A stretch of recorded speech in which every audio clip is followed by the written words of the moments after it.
Do you want to start your weekend off with the juicy Ripple rumor? I got your backs. What about good news for the Ripple ecosystem as we've got major RLUSD minting? We'll talk XRP price. What about strategic reserve updates? Ooh, I've got some for you as well, but we're going to go states' rights versus federal rights.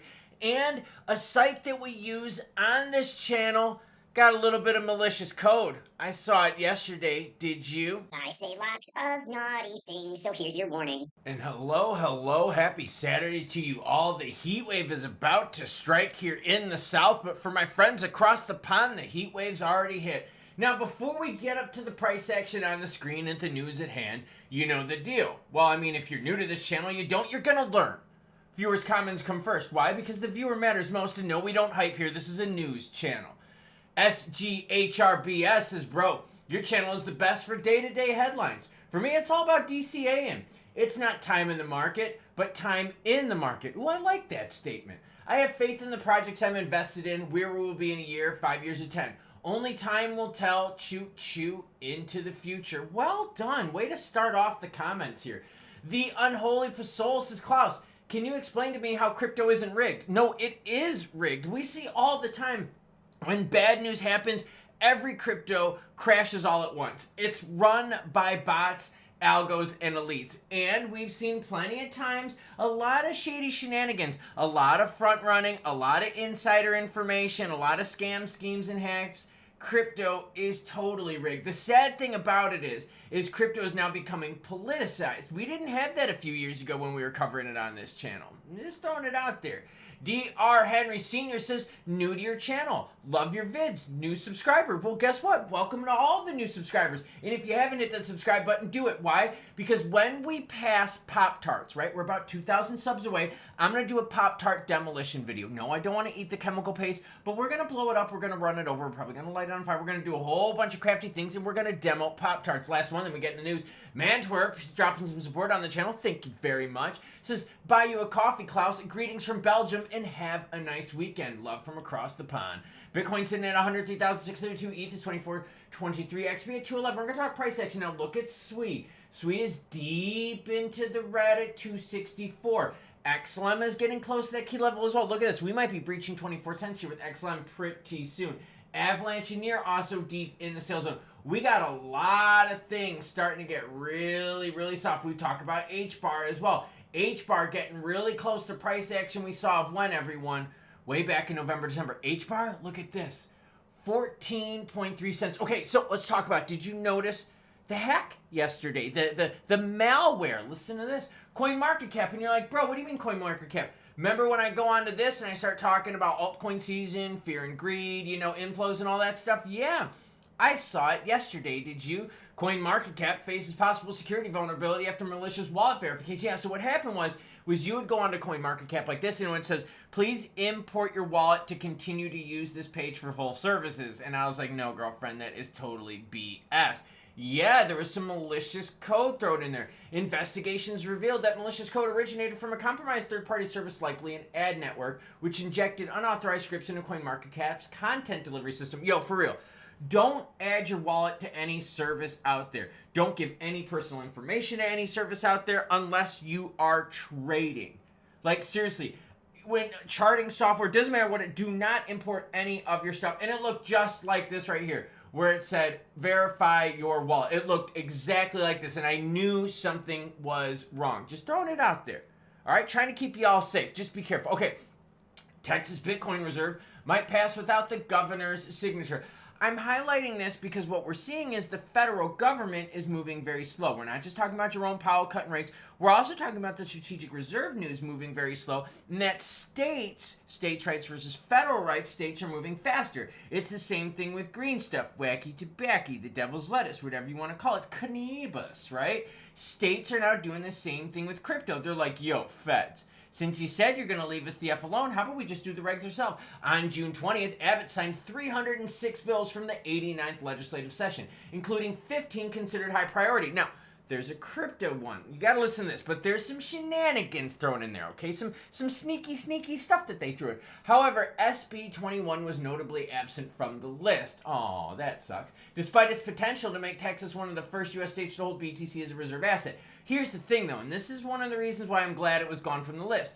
To maintain asset stability, the bill would only permit assets with a market cap above $600 billion for 2 consecutive years. Well, wait a minute. That would mean only Bitcoin would have that, right? Yeah. See what I'm saying? Not even ETH has the market cap. ETH has the market cap of $292 billion. So a lot of these bills out there for states even to have their strategic reserves only would fit what? Would fit Bitcoin. So either way, you're seeing states move forward with their own crypto rules because the federal government is slow. And a lot of these rules that are written are only written to include Bitcoin. So when they say, oh yeah, we're going to have crypto reserves, their crypto reserves of usually $500 billion or $600 billion, which basically only means Bitcoin. All right, let's go about Ripple. Ripple just minted 13 million more RLUSD. Is a $500 million explosion around the corner? Well, yeah, it totally is. Here is their market cap for RLUSD. Now, the majority of RLUSD is minted on ETH. I know, it makes no sense. It's just how life is, and I gotta be honest with you. The majority of stable coins, we're going to see where they're going to be chosen, right? What rails and paths they're going to be chosen to put on. The majority of them are going to be on like ETH, base networks, stuff like that. I know, okay? It doesn't make sense. I get it. It's just what these players pick. We know what it is. It's grease and palms, baby. It's who you're schmoozing with. But let's keep learning. Ripple has minted an additional 13 million RLUSD tokens, bringing its stablecoin closer to the $500 million mark in circulation. The minting event was confirmed through blockchain transaction records recorded on Etherscan. Damn it, see, I told you, on ETH. According to Ripple's stablecoin tracker on Axis, latest issuance increases the circulating market cap to $428 million. That's right, $428.9 million. Now, mind you, this just started all the way in December 18th. That's a healthy amount of minteroning happening in what, like 6 months? Yeah, you've got almost $500 million minted in 6 months. And stablecoins are all about trust, because when you get into a stablecoin, do you trust the company issuing it, right? A lot of people are like, yo, we don't trust Tether. So you wouldn't get into Tether's USDT.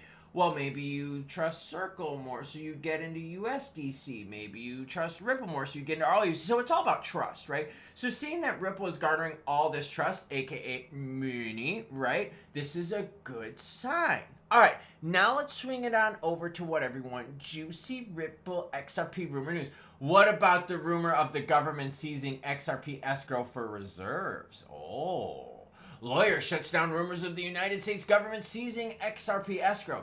Fresh speculation circulating on social media has suggested that the United States government, Los Estados Unidos, for all of my friends in the United States, is considering seizing Ripple's XRP escrow for its national financial reserves. The rumor quickly gained attention, prompting a direct response from Ripple's legal team. Ooh, girlfriend, that's not good. Bill Morgan, a lawyer closely associated with Ripple and the XRP community, explicitly refuted the claims. What did Bill Morgan say? No, it won't. He shot that rumor down. He shot that rumor down like a World War II fighter pilot going to bomb one of the carriers. And they were like, done. Breaking news. This came from John Squire, who's one of the worst liar, hopium pumper, BS people out there. Said, breaking, the U.S. government may seize Ripple's XRP escrow for national reserve. No, that's not going to happen. So, another rumor out there, flagrantly, blatantly false. Just another part of the hopium hype machine. Broken, shot down. Bill Morgan says, no, it won't. Totally agree with you. The problem is, it won't. All right? And see here. Here's Mars saying, I love it when people call out these BS influencers. Totally true. Like, totally true. And the problem is, yeah, see, I had to stop following that account. Too much fake news. So tired of seeing the influencer BS. I wonder how many investors have vacated XRP because of this incessant rhetoric. And that's exactly my point. This BS hopium stuff actually ruins the community for everyone. Because there's a lot of people that see this and they're like, oh, bro, this is awesome. And then when they look at the price and they're like, oh, but bro, our price sucks. What happened? And then they maybe get out, right? Because they set their expectations really high. Now, overall in the crypto market, it's the weekend. We expect volume to really, really plummet. But here's the problem, everyone.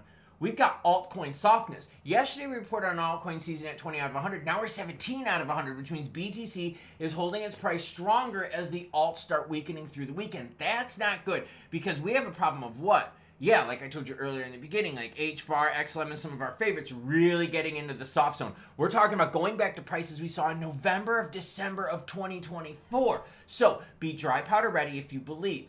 Yeah, just paying attention. Okay, so volume right now, 102 billion. That is not good, but we know it, right? We know it's going to get softer over the weekend. The big fear, though, is that BTC is holding its price while the rest of the alts aren't. Look at this. We've been neutral for inflows here for the last couple days, but we had a whole bunch of inflows before that, which is really good. Overall, BTC only 7% away from their highs. Last 90 days, BTC up 20%, ETH up 20%, XRP down 10%, BNB down or up 2%. So you can see there's a pretty wide array of how cryptos are doing. Now, specifically to XRP, volume still strong, 2.1 billion, up 12% last 24 hours. Price action, I think a lot of people are starting to kind of look at 212, 210 as the buy zone, right? $2 might be a little aggressive. I don't chase. I still like sub $2, okay? Now, let's go to the candlesticks. Why? Because we want to see what this looks like compared to these lows. Like I said, we've been holding really strong above that 208 mark. People are still thinking, hey, maybe we can get some of this 166, 177, 161 action. You would need something major to shake us there, because we've seen since April 7th, 8th, and 9th, XRP has not been sub $2. We've really been a lot stronger since like a lot of the other players out there.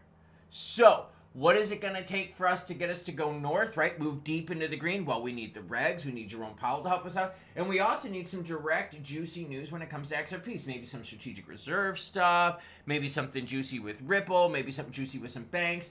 But we also need the globe to kind of chill the F out. Middle East tensions and so forth. It'd be nice to hear some other things kind of chill out and kind of work our way. Maybe some inflation news. So you got kind of a two-tiered event here, right? XRP is gaining a lot of support above the $2 mark. We haven't hit $2, like I said, for at least 2.5 months. That's good. But the bad news is, look at these highs. These highs have been coming down, right? The highs that we saw here in January got a little lower in March.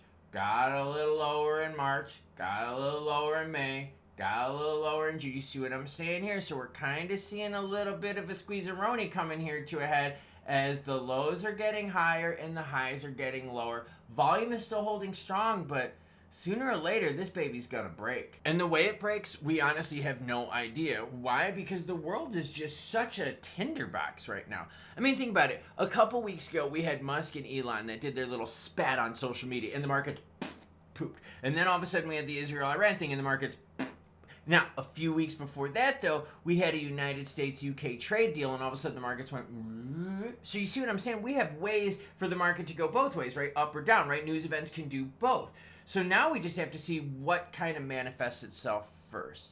Now, and that being said, you got to be ready for anything. You really do. You got to be dry powder ready if some of your favorites out there go on sale. You also got to be ready for what? Profit-a-ronies if those opportunities exist, and stack-a-ronies if that's what you believe in. And that's why I try to bring you the news from all over the place, right? Whether it's some state stuff, whether it's some reg stuff on a federal level, maybe it's international news, maybe it's price talk, maybe it's volume news, maybe it's like ETF and big news. So that whatever you're into, I try to give you something so that you have a better idea on how to make decisions that best suit you. Because think, some players, just like I shared in the beginning, are new subscribers. They're new to the market. They're new to this. So maybe their entry levels are at the $2 mark. Some of you are OG viewers where your averages are in like the 30 to 50 cent range, and you're sitting here deep in the green going, bro, I'm just waiting to be greedy and cash out on some juicy action. Some of you maybe bought at the tip where your averages are like $2.50 to $3, and you're like, yo, I just want to get break even. Like, you see what I mean? So I can't just give like specific stuff. That's why I try to be broad with this. No hopium, no BS, debunking the rumors, doing what I can to keep y'all informed as fast as I can. That's why I bring you the news 7 days a week, even while on vacation, except for the days I travel on a plane, because I'm not going to be broadcasting on a plane. I'm not one of those guys. So it's Saturday. Probably got a few more news stories to do. Let's keep the positive momentum going, but let's also just be cautious, because that Middle East thing, if that flares up, right, and if the U.S. gets dragged into it, we know which way the markets are going to go. But we did have one of the Fed bigs out there say, yo, rate cuts are coming early, baby. Yeah, we did. I'm going to be talking that story here soon in the next couple days. I'm working on it. We did. We had one of the Fed presidents break ranks and say, yo, rate cuts are going to be coming in July, a month early. So maybe that means we get some pumperoni coming. That'd be kind of cool. Choo choo what? Hold on, everyone. I got it. I got your backs. Hold on. Who else has got the coolest sign in the world? Choo choo what? I'm sorry. Choo choo what? What? Am I stuttering this morning? No, I'm not. I'm getting the sign ready. Choo choo bitches.